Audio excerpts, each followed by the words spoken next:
Welcome to Church Biz. Thank you for tuning in to WCEG Network, WCEG Talk Radio. We want to thank you for your time as we talk today about legacy planning, loving your family from beyond.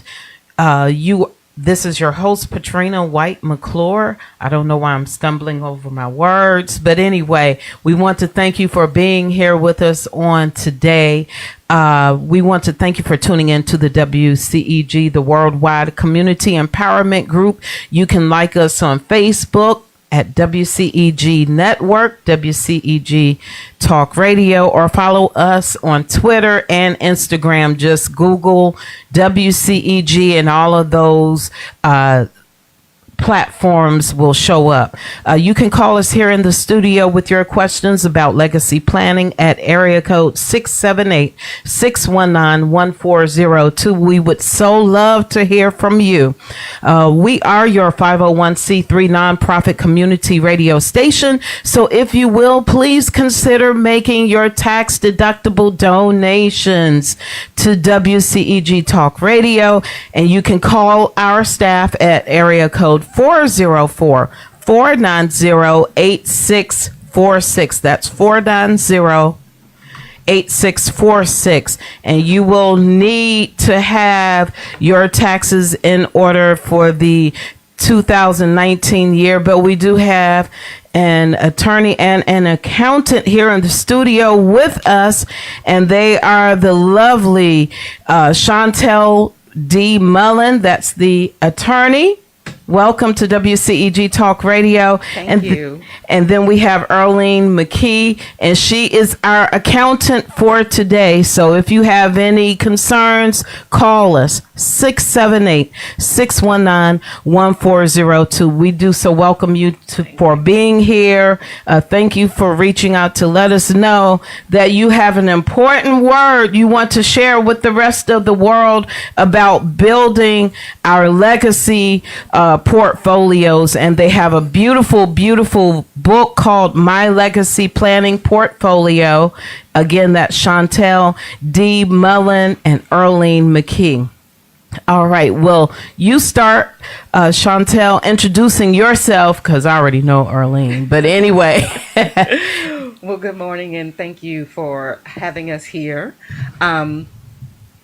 Again, my name is Chantel Mullen. Oh, I said it wrong. My bad. That's okay. That's okay. Okay. That's okay. I'm like, long as you don't call me anything ugly, I'm going to answer. Okay. Look, we are good. Chantel, I answer to both of them. Okay. I'm an attorney. I've been here in Atlanta for about 18 years. Do a lot of different work. I work with nonprofits, have done some work with the school district. And so one of the things that I'm passionate about is helping people get their things in order. When I practiced law in a firm, I did family law and estate law. And so even though I have a full-time job working for a government agency on the side, I still try to help people get their affairs in order, just organize it. I help them find attorneys that can help them. I also just kind of help them get through all of their documents. So this came out of work that I was already doing. So I actually just put it together in a format that I could give to folks. All right. All right. And Earlene McKee, we go back many, many, many, many years. This is like family. So Earlene, tell the world about you. Well, good morning. My name is Earlene McKee, and I'm the managing director of LBR Solutions. I'm a tax specialist and accountant and a small business entrepreneur. Oh. And thank you, Patrina, for having me. All right. I noticed that you had certain bullets when you sent me the cover in the electronic version, that there were certain bullet points that looks like they were highlights that we really need to be a little bit conscious of as we build our portfolios, as we plan for the future. Well, let me first ask this question. Why is it that you find a lot of people put this issue on the back burner, especially in the African American community? I know a lot of people are like, they don't want to talk about it because it makes them think that they're going to die soon. And you are so right. Well, none of us like facing our own mortality. And when I am speaking with groups about this, the first thing I tell you is, if you do a will, it doesn't mean you're going to die next week. Okay. And, I have had a will for a very long time. My family thinks I'm crazy because I talk to them about this all the time. I'm like, I need you to get that in order. I need you to get that in order. Do you have insurance? I'm not arguing with anybody about burial stuff. I need you to have it in order. And so we need to recognize that there are just some natural things that are going to occur. Mm-hmm. We are going to be born and we are going to die. And there is nothing that you not taking care of this is going to put that off. And it's not going to change that date. Your date is already set and appointed. And so you talking about a casket or a funeral or having insurance, any of that, none of that is going to change. And so this is part of planning. We get up and we pay bills. Right. This is another expense that is coming. And so you should be prepared so that your family doesn't have to be prepared. One of the things I say, when you die, your family is going to be grieving. Right. But you shouldn't also leave them grieving and in debt. Right. And so we can prepare for these things. I have prepared. When I go, everybody should be happy because I have left all my folks something. Mm-hmm. And I have prepared, I've already said, I want this. I don't want this. Now they can change it. Right. But I have left explicit instructions. I don't want a funeral. But in talking about that, I learned different things because I started talking about it early. And so some of my family members were like, well, you should at least have a service. I didn't want a service. I didn't want anything. All you had to do was cremate me and throw those ashes and go collect your check. Now I'm a little bit, because I've had those conversations, I'm okay with go ahead and you can have a service because I understand it's not for me. It is for you. Right. And so I'm more willing to put that in my plan now that I've had those conversations. And so we need to start, especially in our community, start talking about it, because if you have property, if you haven't planned for how that property will transfer, mm-hmm. it means that your family members may have to get an attorney mm-hmm. to figure out how to transfer that property. They may have to go to court. I've seen cases where people don't do anything. The property is paid for. You're paying taxes. And it just continues in the family until somebody misses those taxes. Right. And someone else comes along and scoops that property right out from under it, because by the time they are attempting to get that all cleared up, there are tons and tons of people who are now in that line to get that property. Or, after someone passes, people are fighting over property. Go ahead and tell people what you want to give them so that they're not fighting over those things. Interesting. Tell them what you want to give them. Or let them know. Or at least go ahead and write it down so people don't have to guess. Because when you are gone, people will approximate what their relationship is with mm-hmm. you. It doesn't mean that it is what it was. Right. But they will say, oh, I was her favorite, or I was his favorite, or I was closer to them than you. They would want me to have X, Y, and Z. Why make people guess? Mm-hmm. Why mm-hmm. make people argue about that? Give them what you're going to give them. Tell them who you want to have what. You can leave them a letter and explain why. But if you want someone to have your grandmother's pen or your favorite fur coat. Just tell them that. Don't have your children arguing over those items because you failed to tell them who you wanted to have those items. Just go ahead and lay it out. I think that is such a beautiful, beautiful idea to let the people know, your loved ones know prior to that eventful moment, what you want to leave them. Because everybody always has a different perspective, like you basically mentioned, of themselves in the relationship of the deceased loved one. Right. And so we tend to think, hey, this relationship, I deserve is the word. We think we're entitled.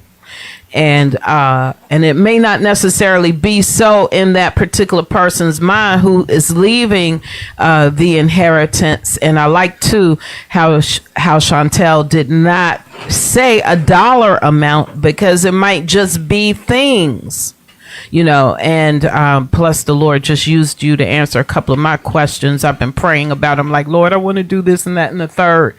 So he just used her. So thank you for being here. But we really have to find a way to face that reality that it's going to happen, because on the flip side, if we don't, then we're building all these GoFundMe accounts. Help me bury my loved one, or I need to get up some cash quick because I didn't expect for this to happen. And now we have to face the inevitable on the red side. and that you just brought up a good point. I don't expect this to happen. And I would say to you, we should expect this to happen. I mean, we're all Christians sitting here, and we go to church, and every Sunday we hear sermons talking about we are going to meet the Lord. Well, how you think you getting there? Right. I mean, Really wants to do that. yeah, everybody want to go to heaven, but nobody wants to die. And death is the vehicle that we will get to the Lord. Right. And so as we are talking about that, if Jesus left to prepare a place for us, right, we should be preparing for to our go. family. Well, but we should be preparing our place here, and we should be preparing to go. Right. So, I just think we don't talk about death in the right manner. Mm-hmm. It's a transition. It's a place. It's how we get to the next phase. If we believe that there is a heaven. Right. That's how we're going to get there. And we should be prepared to go. We should be preparing from the minute we get here. And part of that is the death process. Mm-hmm. So we know we're going to get we know something. Right. And that is so aptly put. We want to go to heaven when that's everybody imagines themselves spending eternity in heaven, and we don't necessarily either consider what we leave behind, but we also sometimes don't consider we got to get there the right way. But that's a whole nother point. I'm gonna bring that out in a minute. And so but in the meantime, while we're still living here, while the accountant is here, Arlene, what you got to say about the taxes going on now? Because, before we can halfway think about planning for our legacy, we have tax issues that remain outstanding. A lot of us do. And like Chantel said, we might not even pay taxes on the family property and lose it because somebody else is in position to take it up. And those are thoughts we need to incorporate in our thinking. But in the meantime, we're focused on the tax season at this moment. And am I going to get my IRS return since the Trump shutdown? I'm calling it the Trump shutdown. That has nothing to do with the government. But anyway. And this is so, I'm elated that you bring that up, because the tax season officially opens on Monday. Wow. The IRS will start accepting returns on Monday. So we know that President Trump has said directly, 15 days. So what I'm recommending all of my clients to do is, if you have not scheduled your appointment or seen your tax professional, try to work on your items this weekend and get you an appointment between now and the 15th, and try to get your tax returns done as quickly as possible, because he may very well shut down because don't come with a wall agreement.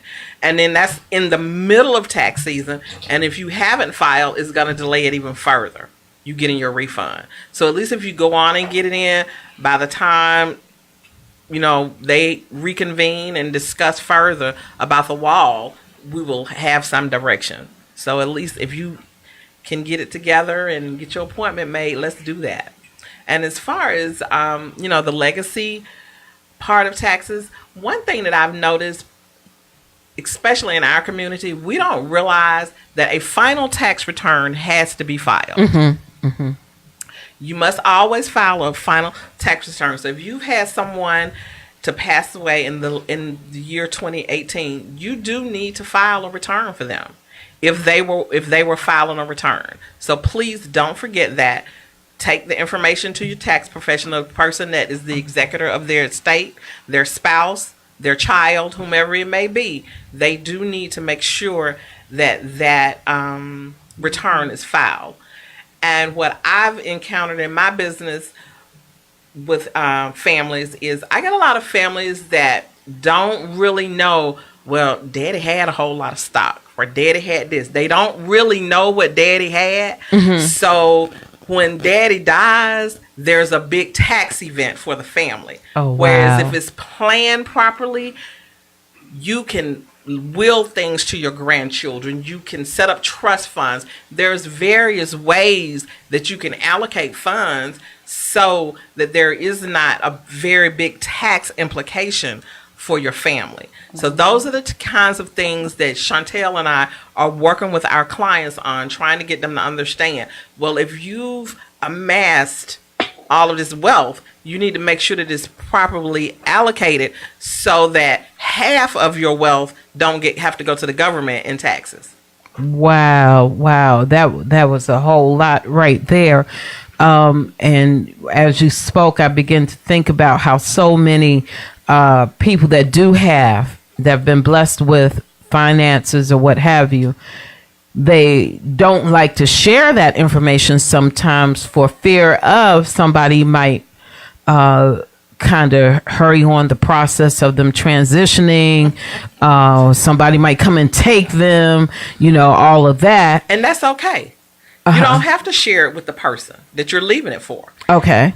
You can go hire Chantel, hire an attorney, someone that you trust, a trusted accountant, someone that you really trust, and say, look, this is what I have. If something, that's the whole purpose of our book, one of the purposes. You can put everything in here. You can tell me, you can tell Chantel, you can tell whomever that you really, really trust where it's located. And then when something happens to you, when you make your transition, all they got to do is pull this book out and it's there. Wow, interesting.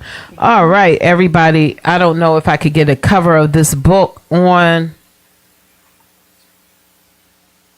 Okay, can I straighten it up?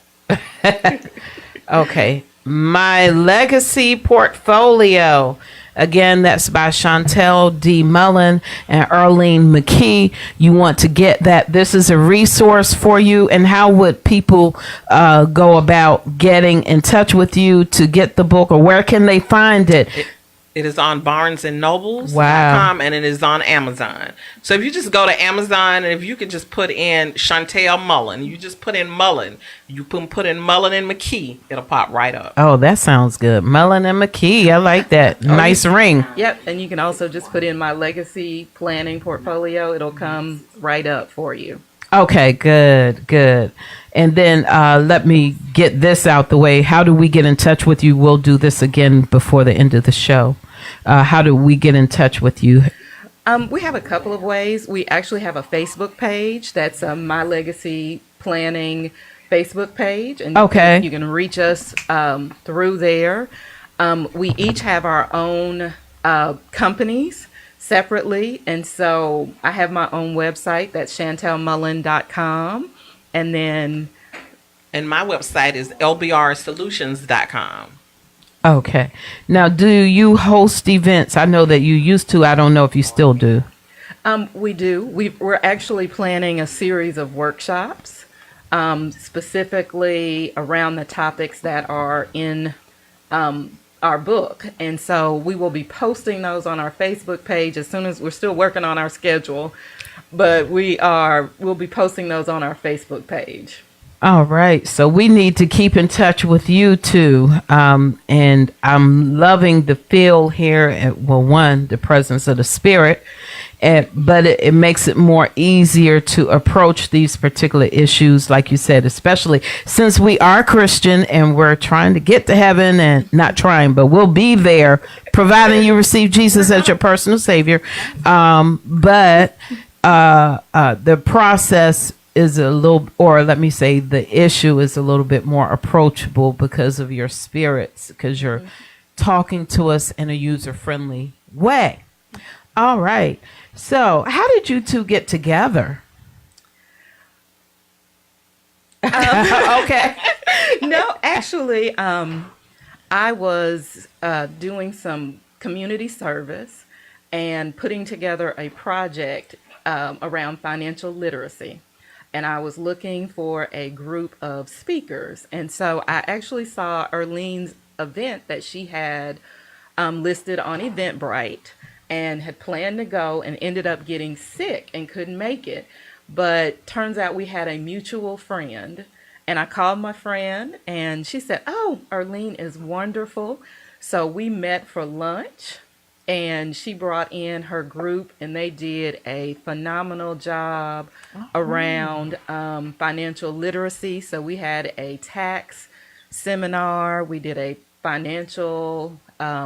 wealth management, real estate, and insurance. And so she put together a group of professionals, and they came in and did really, really an outstanding job. And so I moved my business over to Erlene. She did such a phenomenal job. Wow. So, not only am I here, she's my business partner, but I trust her with my money. So, All right. so she did a great job for me. But I mean, all of the professionals that she's in contact with, she has a great bench, great resources, great community resources. And so, she can help you find financially what you need. Okay. So that's. If I don't have it in house, I know somebody that does have it in house. So Okay. my kids always say, "Mama, she just know too much." That's a good thing. That's a good thing. Yeah. So we've been rocking and rolling ever since. Wow. Amazing. And Chantel, she came aboard and she had came to one of my workshops, and I had been to a workshop traveling, and I had picked up a legacy book, and she was like, "Erlene, we need to do this. We can do this so much better." And Awesome. we sat down, we put our heads together, and this is what we came up with, and it's been good. So how long, although it's symbolic of years of experience and information and education, how long did it take you to put this one document together? About a year. About a year. Okay. We worked on it about a year. All right. Because everybody's still working, and we would just work on it when we could, and then we ramped it up. We said, "Okay, we got to get this out here," and we went forward with it. All right. Because I'm going to need one of these. Because I'm one of those, I know I have to approach the issue. I don't think that it's going to hurry on any particular events, but it's our lifestyles that do that. But anyway, that's another story. But I do want to get prepared.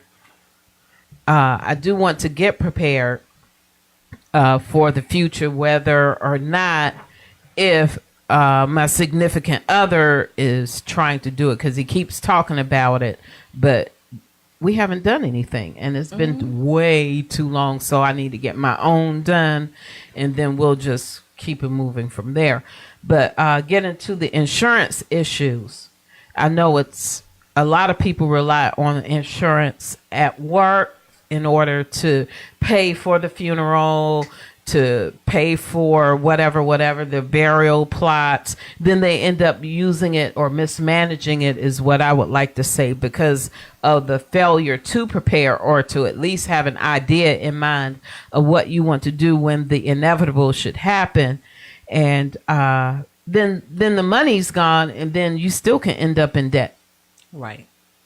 And another thing that you really need to consider is you need to check with your employer and make sure that your insurance policy that you have, your life insurance, is portable. Because if you can't carry it with you, okay, you get fired, you get laid off, you don't have insurance. And you get older, there's a government shutdown. You got to leave. You got to go to work, and you end up, you've been there for 20 years, but you have to go somewhere else. Now you're 20 years older than you were when you originally went to work. So now it's going to be more expensive. So you need to really, really evaluate your insurance. I tell all my clients, when they come get their taxes done, one of the things that you need to do at that time is to have your insurance evaluated. I mean, are you covered? You need to check on your beneficiaries. You need to make sure that man that you've been divorced from for 10 years ago is not still the beneficiary on your work insurance policy. I've seen that happen so many times. Yes. I work in human resources. So we hear you come in and you be like, no. And there's nothing you can do about it. Nothing. So you really, these are the things that we talk about in the book that people they forget. I just don't want to talk about it. They just forget. They just don't do it. You need to check your information at least annually and make sure. It may be a child who started out as a wonderful child, and now that child is on drugs. Do you really want to leave somebody, on drugs with a lot of money? Right. And you may have another child or somebody else in your family that is more responsible, that will you still want to take care of your child because that's your child, but you may need to set up a trust for them, right, where you allocate that they get so much money per month for their living expenses. So you really need to think of your situation. Everybody needs to evaluate their situation annually to see where they are in life. I like how you said evaluate annually, because we always do that hit or miss thing, if we do it at all. And things fall through the cracks. And we'll find that our children might even have certain mindsets. And it's like, do I really want to leave them with the responsibility of managing all of this? Because, you might have, like you said, somebody might be on drugs. Another child might do things like, they only distribute according to what they think you're worth, or your children don't think like you. So that's why it is imperative we express what we're thinking and make sure our children are operating within those parameters. Because you were getting ready to say something, Chantel. Well, when we're talking about insurance, you should also be thinking, when you're evaluating your insurance, you should be thinking about the types of insurance, how much you have, and who you want to leave that insurance to. One of the things that people should remember about insurance is it's cheaper the earlier you buy it. Okay. And so I have a daughter, and she's in college, but I already have an insurance policy for her, and it's a whole life policy. And so by the time she reaches a certain age, it will have a value. I actually have a whole life policy on one of my relatives, and I got that policy about 20 years ago. When I am in a serious money crunch, I actually pull money off my whole life policy and I pay myself back instead of going to the bank. But it's because I've had that policy so long, it actually has accumulated a cash value. And so people don't realize there are different types of insurance policies. The one that's the cheapest is term life. There are term life policies that you can convert to a whole life policy. There are whole life policies that accumulate a cash value, and you essentially become your own bank because you can borrow money from yourself and then pay it back at the rate you want to pay it back Okay. with Wow. no interest. You just pay yourself back. Amazing. And so there are different ways. I tell people, if you have a young child, go ahead and get an insurance policy. Go ahead and get a whole life insurance policy. Not saying we're wishing anything happens to your child, but what it becomes is when that child gets older, you can assign that policy to them and they can decide who the beneficiary is. But they will also have money that they can use. They can use that money for their home down payment. They can pull it off their College. for college. Wow. But people don't often use the tools available, and you can get a whole life policy on a young child. Some amounts are capped because you can't go out and get $1 million policy, but you can walk out and get a $25,000 policy, and just think, if by the time they are 25, you have paid that policy to maximum and you don't have to even make any more payments, your child has $25,000 sitting. You can borrow against it, you can borrow from it. So you can look at insurance as a financial tool, not just a tool that when you die you can use it. But there are ways that you can use insurance policies now to help you save money or use money that you can pull off for later, for emergencies. That's what I use it for. Amazing. I wish you were a part of a conversation we had a few weeks ago with some family members on my husband's side because his uncle passed away. So that was the issue, and that up until that moment, it looked like all hope was lost. But come to find out, there was an insurance policy available. It was a whole long, detailed story, like so many of our lives. And they were able to pay for everything with the insurance and all of that. Nobody's in debt. Everybody can keep it moving. But that was one of my questions. What was the difference between the whole and the term lives? So are there any other types of policies we need to be mindful of, or we need to get the book and find out? We don't go really deeply into insurance in there. It's more about where do you have insurance? Okay. Because what will happen, I don't know about anybody else. I'm a pack rat. I've got paper. I have to force myself to declutter every year. Me too. And so if you think about somebody having to figure out where everything is, so much of our lives are lived electronically. When my father passed, I literally sat in his house and went through these documents. I had to wait on the mail to come so I could figure out what bills he paid. And so that's time. That's time. People are in the middle of the grief process. You can write that down. Mm-hmm. Write down that you have a Georgia Power account. And you can actually, on a lot of things now, you can actually leave other people access, or you can leave an access code so that people can get access to those things. Because if you fall out today and go to the hospital, could somebody pay all your bills? Would they be able to find your bills?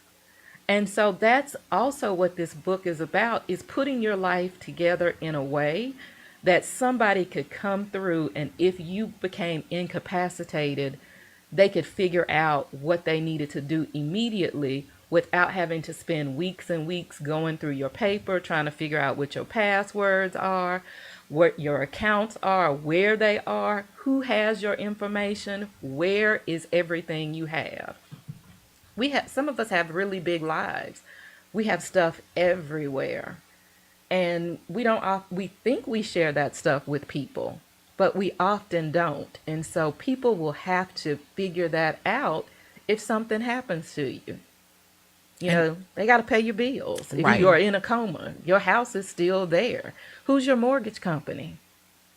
Who's your insurance person? Who's your lawyer? Who's your, I mean, they'll know who your doctors are, but they may not know who your primary doctors are. We think people know all of this information about us, and they don't necessarily often know Wow. all of that. Wow. So, in a sense, the two of you are saying we have been neglectful of how we've been managing our lives. Well, one of the things that's a major thing, especially with the millennials and in today, and I don't consider myself a millennial, but I'm like this. We do so much stuff digital and with technology and on our computers. If we don't have a digital map somewhere for someone to come in and figure things out, they will never get it. If you have an Apple computer, they do not give it. They do not help. It's hard. You can't get into an Apple and get that information. I mean, I had a client. I mean, she had all her stuff on her computer, and they still have not gotten to her stuff. So you need to make sure that you have a digital roadmap somewhere for your family, somewhere put up so somebody can say, okay, let me go on a computer, let me go to this website, and here's a password, or at least they could have your personal information so they could go back and say we forgot the password and get access to your accounts and to your things. And one of the things that we often, and Chantel, I'm not Greek, but paraphernalia, it ends up in the wrong hands. Your Greek, I mean, there are things that should not be on eBay and being sold online when you are in fraternities and sororities. So you need to list who do you want to have your things? Who do you want to gift them to? You need to, like Chantel said earlier, that fur coat that you own, that fur hat. You really have to think about those things and make sure, because if not, people end up fighting. I promise you, they're a funeral and a wedding. Thank you. Those are the two events that something's gonna happen. Yeah. So just to eliminate the mess, Yep. write it down, black and white. And if you are the peacemaker in your family, when you gone, so is peace.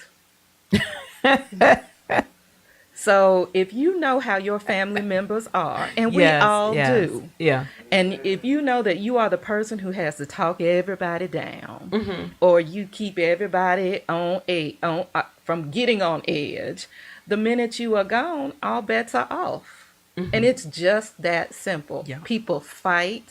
You can talk to anybody at a funeral home. Folks fight. They fall out.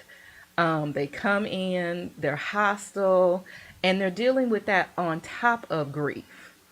And so what I say to folks is, if you know you got that kind of family, go ahead and get your stuff in order. You can't stop them from fighting, but you can stop your part of it.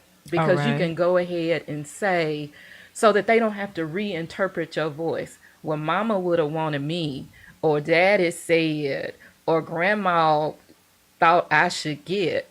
No, you know what each one of them said, because they actually wrote it down. So we don't need your interpretation of what you thought they should have done, or what you thought they would have left you. And so people, grief causes all kinds of behaviors.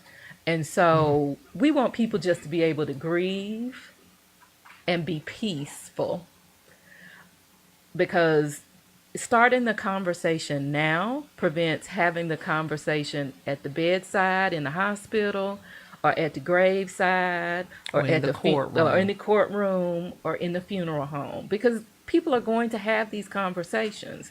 When we go, our things are going to get divvied up. There's nothing we can do to stop that, unless you sell it all before you go. right. But other than that, the things that you have, they're going to go somewhere. And oftentimes we leave our family members with a mess. and they will go to court to fight over it. You will have a family who has maybe $20,000 worth of assets between cash and property. They may end up in court fighting and spend $10,000 on attorney fees. And by the time they divide it all up and pay everything, and some creditors jump in there, they may walk out of the courtroom owing money as opposed to actually receiving something.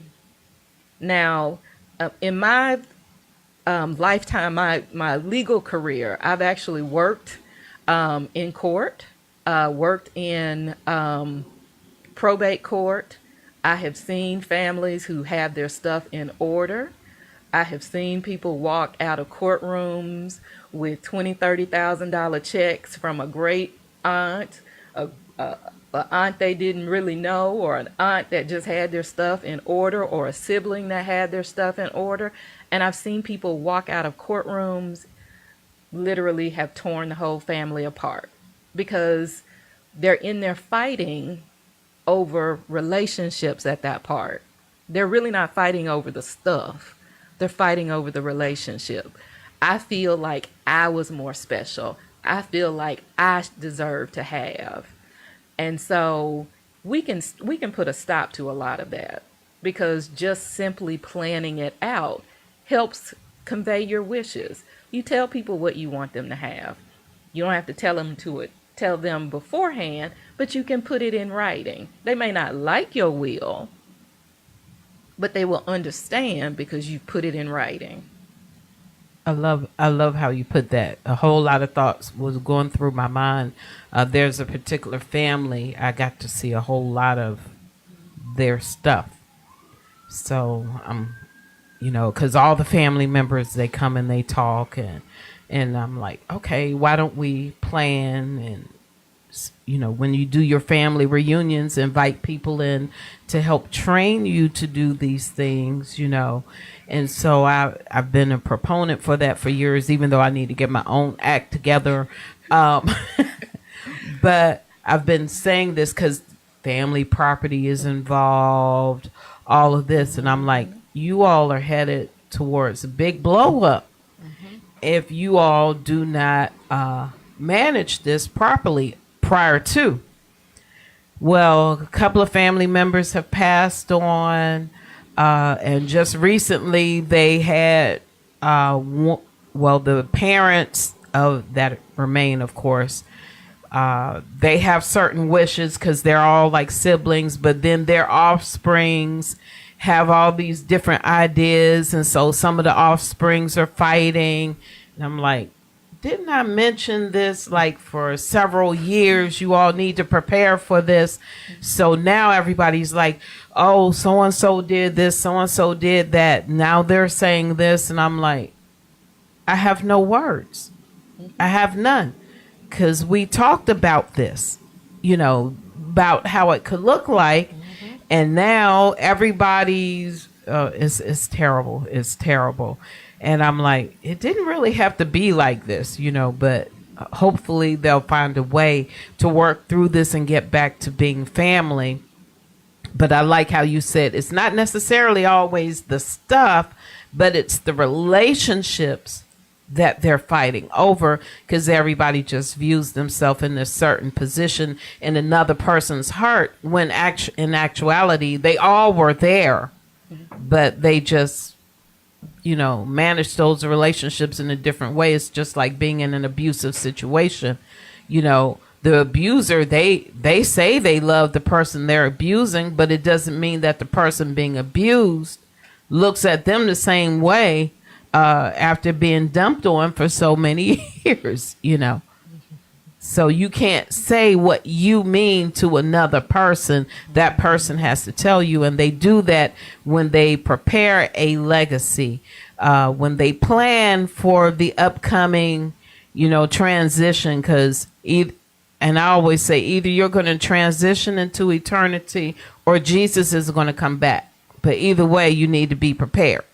Either way. So, Chantel, what I'd like for you to do is to take just a few moments and explain that you don't have to have a very, very expensive will. Explain the different types of wills. Can we just take a few moments and explain that?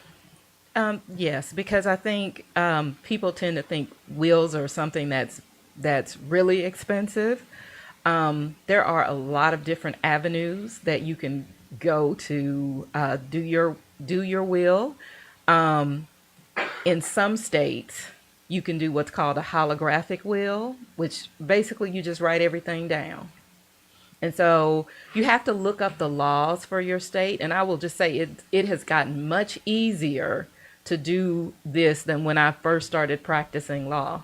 But, there are now avenues that you can go online. There are some online companies that you can just put in your information and they will do your will for you. They basically have a will, just a form that you go through and you put all of your information in and they make it specific to your state. And it can run you somewhere between $50 and $150. At some of the business offices, you can go to Office Depot. They have a will kit. So there really isn't an excuse for you not having one. Mm-hmm. A lot of things are now free online. There's some free will sites. There are some free sites that you can do power of attorney. There are some free sites where you could do living wills. So just some of the documents that I have for myself. I have a will where I've decided who I want to leave things to. I also have a power of attorney.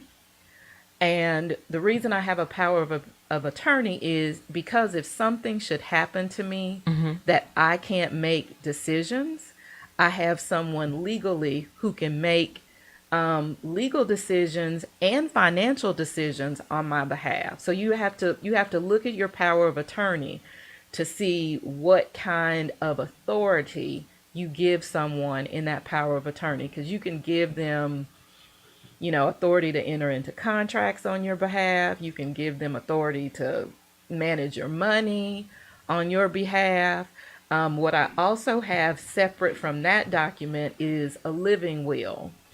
That gives a person authority to make healthcare decisions for me.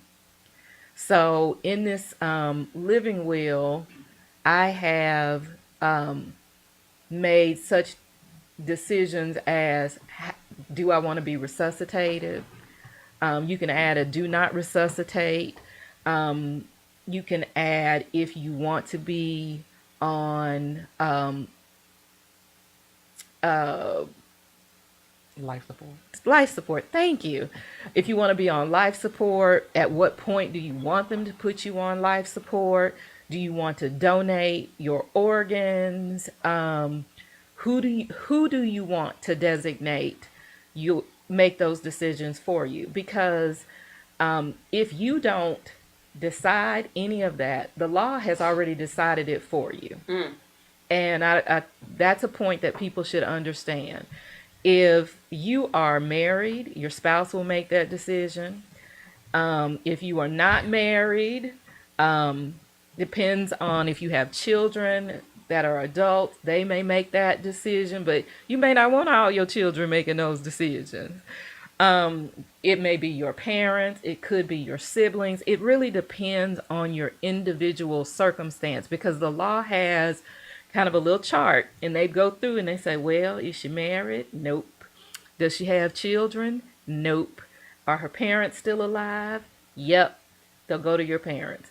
And it's really in that order. The same way if you die and you don't leave a will, if they have to go to court, they will look and they'll say, they'll go through that same checklist, and they'll keep going, because they will add everybody who's on that checklist. So that's how you get those cases where you have lots of people in on property and other things, because they are just going through that list of heirs, and that is in the state law.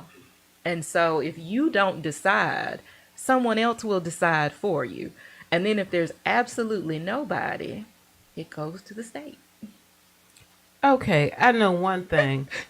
I'm gonna start off with the living will first, but anyway, I'm just saying. And that's free. And that's free. Actually, there's a link to it in our book. You can just go to that link and you can find you a free one for whatever state you're in, and you can just do it. You don't need to notarize it. You just print it off, sign it, fill it out, and put it somewhere safe. I suggest everyone have at least a fireproof lockbox in their house.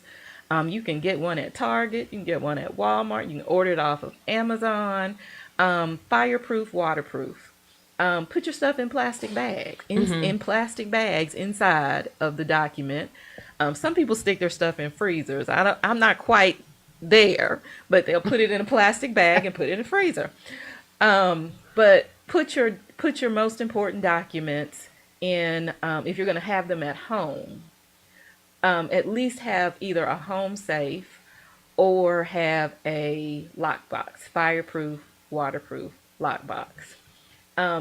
If you're not going to keep them at home, you can get a safe deposit box at the bank. Because with a safe deposit box, you can always designate someone to go in that box besides you in case of an emergency. You can leave them a key. Also, you can leave your documents with an accountant, with a lawyer, with a professional. One thing that you can do with a will is at the courthouse, you can put your will on file. They have a will safekeeping program at all courthouses. Generally ranges between $15 and $25, maybe $30, but you can go in and put your will on file at the courthouse. Wow, this is so interesting. What we're going to do is go on break because I would like to revisit a couple of these things when we come back on air, and I think that'll help the listeners besides me. And we want to thank you all for tuning in to Church Biz here on WCEG Talk Radio, WCEG Network. And we will be back in just a few moments. So please continue to listen to the music during our break time. But don't go anywhere. Just stay tuned.